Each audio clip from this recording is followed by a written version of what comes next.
நேயர்களுக்கு வணக்கம். இன்னைக்கு நம்ம என்ன பார்க்க போறோம் அப்படின்னா, ஒரு தமிழ் ஆசிரியரோட இணைஞ்சிருக்கோம். அவர் நமக்கு தமிழ் சொல்லி தர போறாரு. அதாவது இந்த போஸ்டர்கள் எல்லாம் என்ன மிஸ்டேக் இருக்கு, எழுத்துப்பிழை இருக்குன்றதை நம்ம பார்த்து தெரிஞ்சுக்க போறோம். வாங்க போலாம். வணக்கம். இன்னைக்கு நம்ம வந்து இந்த போஸ்டர் தான் நம்ம பார்க்க போறோம். இதுல என்ன எழுதி இருக்குன்னு பாத்தீங்கன்னா, உங்க விஜய் நான் வரேன் அப்படின்னு போட்டிருக்கு. தமிழ்ல வந்து உயிரெழுத்து மெய்யெழுத்து இதெல்லாம் கேள்விப்பட்டிருப்பீங்க. மறை எழுத்து அப்படி கேள்விப்பட்டிருக்கீங்களா?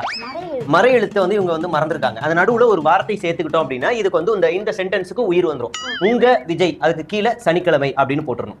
சா 2 சுழினா அப்புறம் கா பெரிய ழா சிறப்பு ழா போட்டு அந்த லை அப்படி போட்டோம்னா உங்க விஜய் சனிக்கிழமை நான் வரேன். இப்போ உங்களுக்கு ஒரு பொருள் வந்துருதா?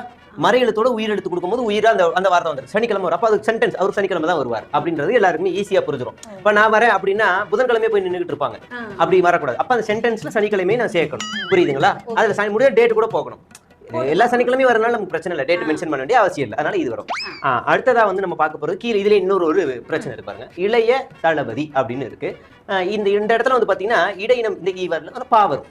பா போட்டுக்கிறோம். ஏன் அப்படின்னா நம்ம வந்து ஒருத்தரை வாழ்த்துறோம் அப்படின்னா 35 வயசுல இருந்து 40 வயசுக்குள்ள இருக்கவங்கள தான் நம்ம வந்து இளையவர் இளைஞர் அப்படின்ற ஒரு பொருளை நம்ம சொல்லுவோம்.